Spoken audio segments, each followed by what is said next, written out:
जब तेजस्वी यादव समस्तीपुर पहुंचे, उन्होंने बता दिया कि क्या होगा 15 अगस्त को। नमस्कार और आदाब आप तमाम दर्शक बंधुओं को, मैं हूं एसके चौधरी। साथियों, बिहार के लोकसभा चुनाव के अंतर्गत इन दिनों एक से बढ़कर एक खुलासे नजर आ रहे हैं। जहां एनडीए के नेताओं द्वारा 400 पार की बातें चलाई जा रही है, वहीं इंडिया गठबंधन के द्वारा हर हाल में इस बार एनडीए को सबक सिखाने की बात कही जा रही है। इसी बीच वो तारीख होता है 19 अप्रैल 2024 और नेता प्रतिपक्ष तेजस्वी प्रसाद यादव का आगमन समस्तीपुर के मुसरी घरारी मैदान में होता है। होता यूं है कि तेजस्वी प्रसाद यादव अपने ही उम्मीदवार उजियारपुर लोकसभा सीट से आलोक कुमार मेहता के नामांकन के क्रम में मुसरी घरारी के जनता मैदान में पहुंचते हैं। साथियों, भव्य स्वागत किया जाता है और काफी खुशहाल मिजाज में दिखते हैं तेजस्वी प्रसाद यादव।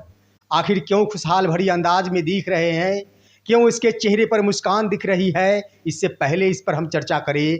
आप दीजिए सच्चाई का साथ और जुड़िए हमारे आज़ाद मीडिया के साथ और आज और अभी ही सब्सक्राइब कीजिए हमारे चैनल को और दीजिए साथ सच्चाई का। साथियों, तेजस्वी प्रसाद यादव के चेहरों पर मुस्कान इसलिए दिखाई दे रही है कि 19 अप्रैल 2024 को वो जहां सभा को संबोधित करते नजर आ रहे हैं, वहीं प्रथम चरण के अंतर्गत 4 लोकसभा क्षेत्र में हो रहे चुनाव का बार बार उनके फोन पर यह कॉल आता है कि आरजेडी की जीत पक्की हो रही है इस लोकसभा क्षेत्र में। और ये बातें सुनकर तेजस्वी प्रसाद यादव भी अपने आप को नहीं संभाल पाते हैं और भरे मंच से ही आम जनों को संबोधन के क्रम में ही चारों सीटों पर लीड का खुशखबरी सुना देते हैं आम पब्लिकों को। क्या कहते हैं तेजस्वी प्रसाद यादव, जरा देखिए। अपील करने आए हैं हम, मुकेश सहनी जी, पूरा बिहार हम लोग घूम रहे हैं और आज 4 जगह चुनाव था, नवादा, गया, जमुई और आपका औरंगाबाद।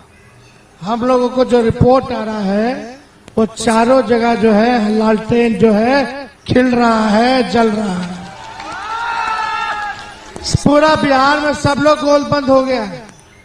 पिछड़ा भाई, अति पिछड़ा भाई, दलित, महादलित, अल्पसंख्यक और सब लोग गोलबंद होकर के राष्ट्रीय जनता दल को मतदान कर रहा है। इस बार चुनाव है देश के संविधान को बचाने का, लोकतंत्र को बचाने का, देश के भाईचारा को बचाने का। ज्यादा समय नहीं, 5 बजे तक ही हम लोगों को अनुमति मिला है, लेकिन एक बार जब नॉमिनेशन हो गया आज, तो उजियारपुर में जहां जाना होगा विधानसभा भाई, हम लोग आप लोगों के क्षेत्र आकर के प्रचार करेंगे। समस्तीपुर का भी हो जाएगा जल्दी ऐलान, वहां भी हम लोग जो है कांग्रेस पार्टी के उम्मीदवार को भारी मतों से इस बार विजयी बनाने का काम करेंगे। और मुझे पूरा विश्वास है कि कांग्रेस पार्टी इस बार लोकल कैंडिडेट को टिकट देगी और बाहरी को बाहर करने का काम करेगी। शिवचंद्र राम जी को हम लोगों ने टिकट दिया, हाजीपुर से, वैशाली से मुन्ना शुक्ला जी को हम लोगों ने दिया। सभी समाज के लोगों को हम लोगों ने इस बार ध्यान रखते हुए मौका दिया है ताकि हर जगह सब तरह का फूल खिले, आप लोगों की बात हो, जनता का ध्यान रखा जाए। लेकिन वादा क्या किया गया था मोदी जी ने? भाइयों बहनों, मोदी आएगा तो 15 लाख रुपए खाता में देगा। भाइयों बहनों, मोदी आएगा तो 2 करोड़ रोजगार हर साल देगा। भाइयों बहनों, किसानों का आय दुगुना कर देगा। भाइयों बहनों, हर का पक्का मकान बना देगा। भाइयों बहनों, स्मार्ट सिटी बना देगा। भाइयों बहनों, गंगा जी को सफाई करवा दिया जाएगा। क्या क्या नहीं कहा था भाइयों बहनों? मेक इन इंडिया, क्या क्या बोले थे, क्या क्या है? कोई वादा 14 में कुछ कहे, 19 में भूल गए, फिर 19 में कुछ कहे, फिर 24 में भूल गए और 24 में कुछ और कह रहे। ये बीजेपी का मतलब ही है बड़का झूठा पार्टी। ये मोदी जी इतना झूठ बोलते हैं कि गोबर के भी हलवा बना के दे देते हैं, इसलिए इनके झूठ में नहीं आना। साथियों, पूरे आत्मविश्वास के साथ तेजस्वी प्रसाद यादव ये कहते हैं कि हम चारों सीट पर लीड कर रहे हैं और प्रथम चरण के अंतर्गत हमने एनडीए को मात दे दी है। अगर ऐसा सही प्रतीत होता है तो निश्चित रूप से इस बार के लोकसभा चुनाव 2024 ऐतिहासिक बनेगा और बार बार जातियों और धर्म के नाम पर राजनीति करने वालों को मुंह की खानी पड़ेगी। इससे भी कहीं इनकार करने की जरूरत नहीं है। साथियों, तेजस्वी प्रसाद यादव अकेले नहीं सभा को संबोधित कर रहे थे, उनके साथ उनके कदम से कदम मिलाकर चलने वाले मुकेश सहनी भी मौजूद थे, जिनके बदौलत बिहार के लोकसभा चुनाव में एक बहुत बड़ी मजबूती मिल गई है तेजस्वी प्रसाद यादव और इंडिया गठबंधन को। मंच पर सभी नेता आसीन होते हैं। उधर उजियारपुर लोकसभा से राजद के प्रत्याशी आलोक कुमार मेहता भी मंच पर उपस्थित होते हैं और आम जनों से राय लेकर तेजस्वी प्रसाद यादव और श्री मुकेश सहनी द्वारा उनके गले में जीत की माला पहना दी जाती है और ये कही जाती है कि ये माला हमने अपने तरफ से नहीं, आप सभी से राय मशविरा लेकर पहनाई है। इसका इज्जत का ख्याल आप आम पब्लिकों को रखनी है। एक संदेश है, आप सभी लोगों से बोलना चाहते हैं, उजियारपुर की जनता से बोलना चाहते हैं कि उजियारपुर से आलोक मेहता के साथ साथ तेजस्वी यादव भी उजियारपुर से चुनाव लड़ रहा है। अगर उजियारपुर की जनता तेजस्वी को मुख्यमंत्री चाहते हो कि मुख्यमंत्री बने, तो आलोक मेहता जी को जिताना होगा। तो आप लोग चाहते हैं कि नहीं चाहते? दोनों हाथ ऊपर करके बताइए। तो चुपचाप, ना जोर से बोलिएगा, चुपचाप चुपचाप चुपचाप विजय की माला पहना दे।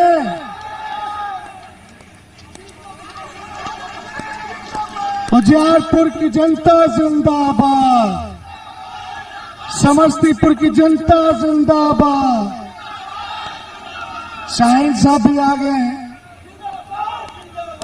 चलिए रणविजय साहू जी, सब लोग आजा जी हैं, चले आइए। जिया जी, अशोक जी, सब लोग यहाँ हैं। इतना लोग नजर ही ना आ रहा। अपने पूर्व विधायक पासवान जी भी है, उपेंद्र पासवान जी। चलिए, बहुत बहुत धन्यवाद आप सब लोगों का। साथियों, माला पहनते आलोक कुमार मेहता को देर नहीं लगती और बारी बारी से अन्य विधायकों जैसे अख्तरुल इस्लाम शाहीन, रणविजय साहू इत्यादि विधायकों द्वारा भी उनको जीत का माला गले में डाल दी जाती है और मुहिम शुरू हो जाती है उजियारपुर लोकसभा चुनाव की। लेकिन साथियों, इतना पर ही तेजस्वी प्रसाद यादव नहीं रुकते और वो भरी मंच से कहते हैं, हम जो कहते हैं वो दिखाते हैं, और विपक्षी पर तंज कसते हुए कहते हैं, हम उनके जैसे नहीं जो गलत गलत वादे करते हैं और जनता को बेवकूफ बनाते हैं। साथियों, तेजस्वी प्रसाद यादव कहते हैं कि पूरे बिहार ही नहीं, पूरे देश की आम जनता एकजुट हो चली है और सभी के मन में सिर्फ एक ही है, बदलाव होनी चाहिए। आखिर तानाशाही सरकार कब तक चलेगी?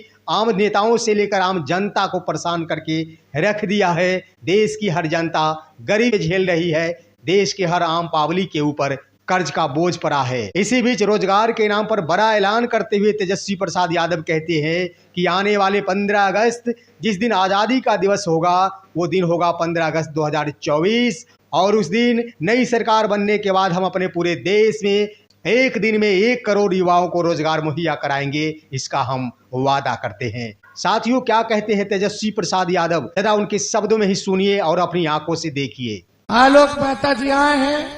आलोक जी को हम लोगों ने टिकट दिया है। आप लोग एक एक वोट लालटेन पे बटन दबा करके आलोक कुमार मेहता जी को विजयी बनाने का काम कीजिए। फिर हम लोग चुनावी सभा में आएंगे। कोई इधर से उधर नहीं होना। इस बार लड़ाई है और लड़ाई में उजियारपुर हो, समस्तीपुर हो, जनता जो है हम लोगों के साथ खड़ी है।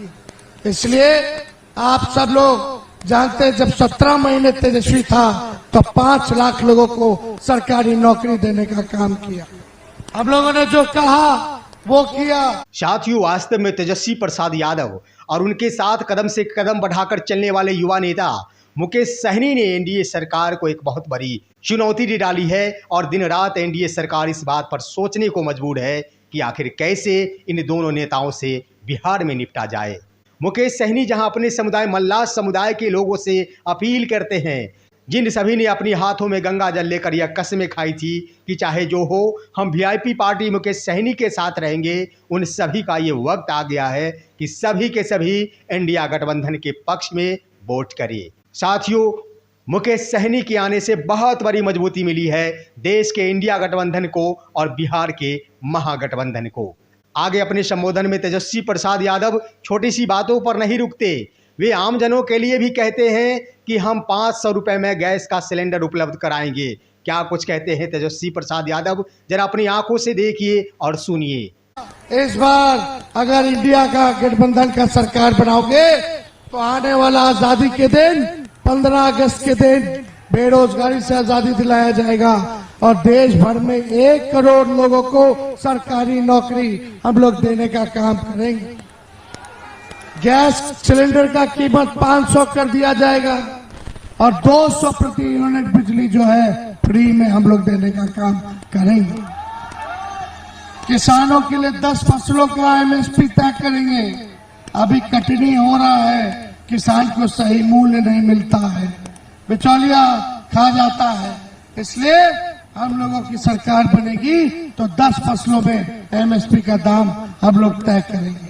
तो ज्यादा कुछ हम आज कह नहीं पाएंगे क्योंकि समय की पाबंदी है। साथियों, पूरे देश के साथ बिहार में जो बदलाव की स्थिति देखने को मिल रही है, उससे तो वही स्पष्ट हो रहा है कि इस बार लोकसभा का चुनाव ऐसी तस्वीर बदलेगी कि बड़े बड़े नेताओं की हस्ती ही उजड़ कर खाक हो जाएगी। ये तो निश्चित है कि देश के शीर्ष पद पर बैठे नेताओं द्वारा सिर्फ देश के आम जनता को जाति और धर्म में बांटकर राजनीति की जा रही है। कहीं मंदिरों का निर्माण कराया जा रहा है तो कहीं धार्मिक जुलूस निकाला जा रहा है। इसके सिवा वर्तमान केंद्रीय सरकार को कुछ नजर नहीं आती, जहां देश की आर्थिक स्थिति एक छोटे से देश बांग्लादेश से भी नीचे जा चुकी है। वहीं बिहार की बात कर ली जाए तो महागठबंधन के नेताओं ने अपनी ताकत झोंक रखी है। कोई भी नेता कोई भी कसर नहीं छोड़ते, दिन रात एक करते हुए अपनी नींद को गंवाते हैं और अपनी मेहनत के बदौलत चाहे जैसे हो। बिहार में जिस तरह से 2019 के अंतर्गत 39 बनाम 1 सीटें थी, महागठबंधन की ओर से ये प्रयास किया जा रहा कि सीटों की संख्या वही रहे, सिर्फ पार्टियां ही बदल जाए, यानी 39 इधर आ जाए और वर्तमान सरकार के पक्ष में 1 सीट चले जाए। साथियों, सोचने का वक्त है आप सभी के लिए। आखिर देश के लोकतंत्र को बचाना है, जहां नेताओं द्वारा बार बार ये बातें कह दी जाती है कि अगली सरकार बनती है तो हम संविधान बदल कर रख देंगे। आखिर संविधान को बदलने का उद्देश्य क्या है? संविधान नेताओं का नहीं, आम जनता का संविधान है। इसे बदलने वाला कोई अपनी मर्जी से बदल नहीं सकता जब तक कि आम जनों की राय नहीं हो। साथियों, इन बिंदुओं पर आप सभी की सोच क्या है, आप कमेंट बॉक्स में अवश्य बताएं। हमारे इस वीडियो को लाइक करें और तमाम दोस्तों के पास इसे शेयर कर दें। फिर मिलेंगे आपसे अगले वीडियो में। तब तक के लिए जय हिंद, जय भारत दोस्तों।